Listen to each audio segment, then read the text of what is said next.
NTA, you can't beat the reach. 24 hours a day, 7 days a week. You can watch NTA International live on your TV, computer, iPad, tablet, and phone. Log on to Vision TV International on the go, anywhere in the world. Okay?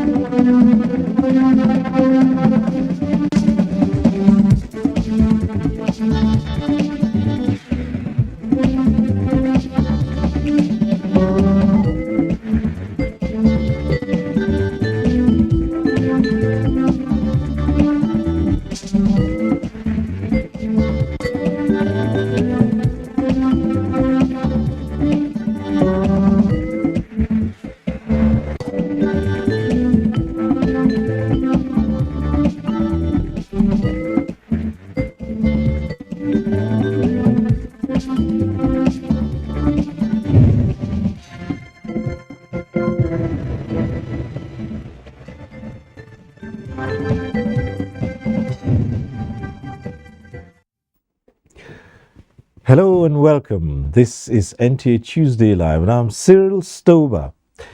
In the year 2022, the communications and digital economy sector recorded tremendous achievements, cutting across several sectors of the nation's economy, with broadband and subscription of 85.2 million and an increment in penetration to the rate of 44.49%, with a sustainable future for aiming at more gains within the year under review. Infrastructure received a boost as unprecedented achievements were also recorded in roads, aviation, waterways, power, rail, and agriculture.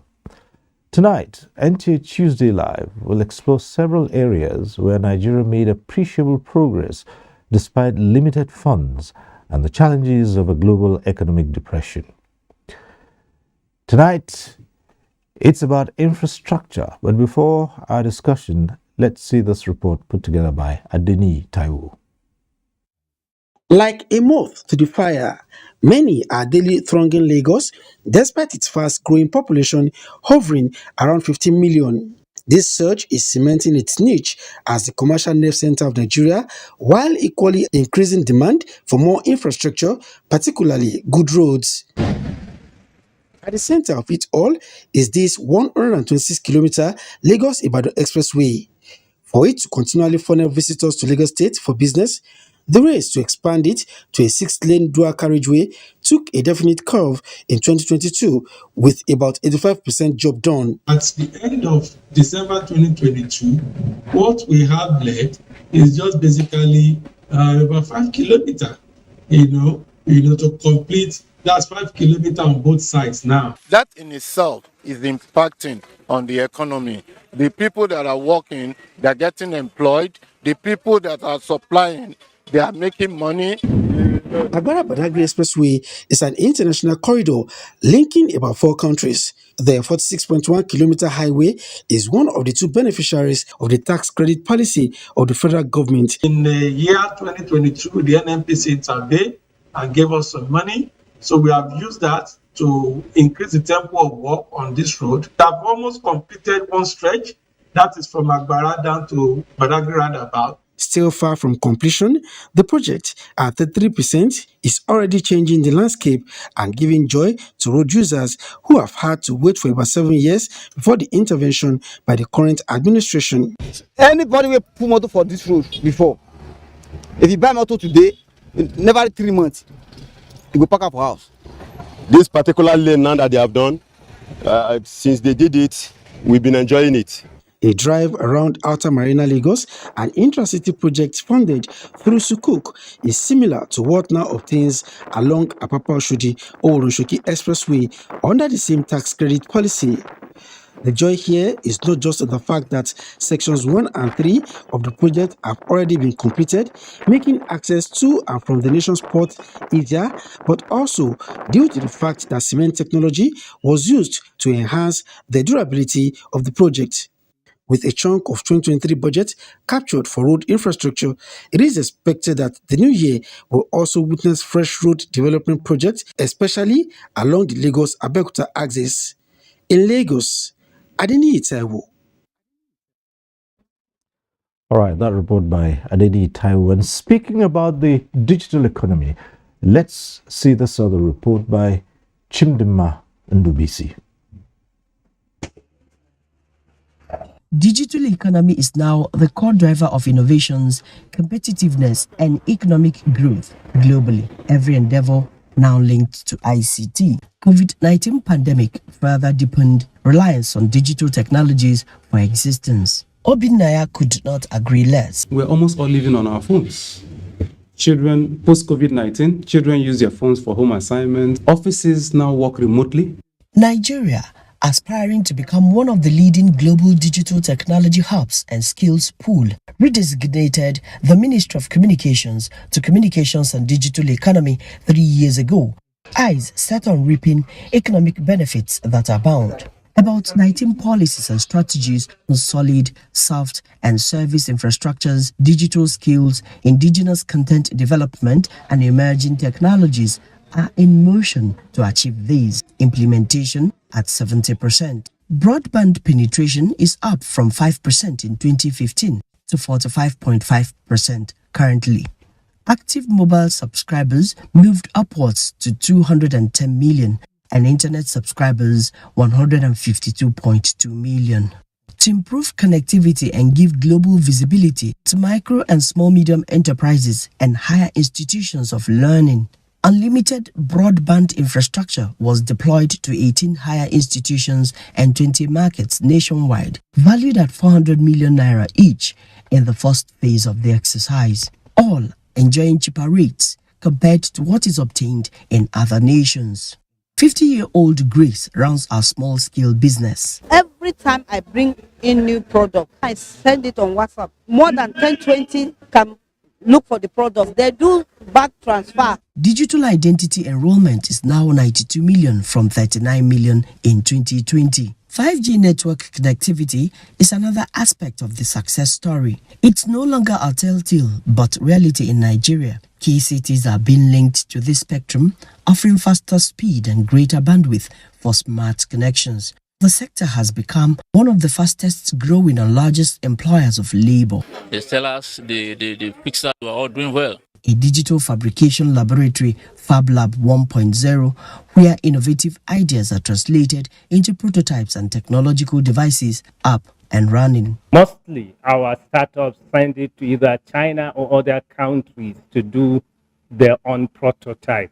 But with this kind of equipment, you can ideate, design in your system and print it here. Nigeria's name is now written in gold on the world's digital technology map. In a stellar performance at the Gulf Information Technology Exhibition North Star Supernova Pitch Competition 2022 held in Dubai, the nation's innovations emerged global best in the Smart Cities and Mobility category, second best in Africa Fast category. Cash prize of $8,000 was won. More than 800 innovators from well above 100 countries participated. It's a very tough one, but of course it shows that there is room for African startups to play on a global stage, and also show our capacity. GITEX Radar also captured efforts of the communications and digital economy boss at re-engineering Nigeria's ICT space and was recognized. Just as 7 Nigerian digital technology creations topped the chart at the World Summit on the Information Society for Development competition. The icing on the cake in this success story is the signing of Nigeria's startup bill into law by President Muhammadu Buhari, which will transform the young tech-savvy generation into innovative digital entrepreneurs and the country a global hub for digital talents. The nation's blossoming ICT industry is attracting investments from high-tech giants. One of such is Elon Musk's Starlink, with a global investment portfolio of $30 billion. Chains of skills transfer programs that will bridge the predicted global digital skills gap by 2030 are ongoing. Microsoft is training 5 million Nigerians, Google 6 million, Huawei 30,000 youths. Beyond these, communications experts want more to be done in connecting the remaining Nigerians, especially those in rural areas where fiber laying is difficult. Proper regulation in the telecom subsector for optimal customer satisfaction. There's been so much challenge as long as infrastructure development is concerned. We have not leveraged on the ICT service industry, like the business process outsourcing and other outsourcing mechanisms. We've not leveraged on the software development. All our software development has always been importation. The year ended on a higher note for the sector with the opening of the National Shared Services Center, housing the National Data Center. More than 400 ministries, departments and agencies are already connected to the ICT multi-platform infrastructure, facilitating government and citizens' interface, engendering transparency and good governance. With such long list of achievements, ICT professionals say 2023 looks promising if efforts are sustained. In Abuja, Chimdema Ndubisi. All right, that report sets the tone for our discussion tonight. Let me introduce our guests. Would like to welcome to this program the Minister of Communications and Digital Economy, Professor Isa Ali Ibrahim Pantami. Minister, thanks for being with us tonight. Thank you for having me here, my brother. Right. Thank you. Let me also welcome to this program Dr. Emmanuel Onwadi. He is Director, Transport Infrastructure Concession Regulatory Commission, ICRC. Thanks for being here tonight. Thank you very much for having me in your studio. All right. Well, as usual, at some point in time, you can be part of this program. When that time comes, we'll refresh your memory and let you into the procedure and the process. But for now, let's begin to look at the issues at stake with the digital economy, starting with that. And Minister, it's about 3 years or more now since the ministry was redesignated as Communications and Digital Economy. So, give us an insight into what a digital economy is and how this operates, the workings of the new ministry. Thank you very much, Mr. Cyril Stover. I think the redesignation is most probably 3 years and around 3 to 4 months. It was on the 17th October 2019. It was approved by His Excellency President Muhammad Buhari, and it was announced and presented at the Federal Executive Council on the 23rd October 2019, and we kickstart the implementation of the approval and the replacement of the mandate of the ministry on the 24th October 2019. So from 24th October to date, it could be 3 years and also around 3 months. Mm-hmm. So I think so far, so good. I'm glad with your own presentation here by Ndubisi. I think it's an excellent one. She summarizes the most important achievements we have recorded in the sector. When Mr. President approved and he directed us to develop the policy, initially I had an engagement with him when I was assigned to supervise the sector. I reviewed the situation of the sector and I presented a report to him through my briefings. And he directed me to immediately come up with a proposal on how to turn things around, where we can leverage on ICT and diversify the economy of our country. It is because of this part of the requirement or the recommendation was the transformation of the ministry and the integration of its mandate, and this is what brought about the Ministry of Communications and the Digital Economy. So after the approval, he directed us to develop the national policy based on what I have presented to him. We did so, and on 28 November 2019, just only 1 month and only 4 days from the implementation, he was at the International Conference Center where he unveiled and launched the national policy, which has been entitled as National Digital Economy Policy and Strategy for a Digital Nigeria 2020-2030. In that policy, we came up with 8 pillars that will support our country to diversify the economy and also to change the mandate of the ministry from ICT for socialization or for ease of doing activities only to more of an economic sector where government will enhance revenue generation through that. We developed the policy with 8 pillars. Pillar number 1 is developmental regulation. Pillar number 2, digital skills. Pillar number 3, solid infrastructure. Pillar number 4, service infrastructure.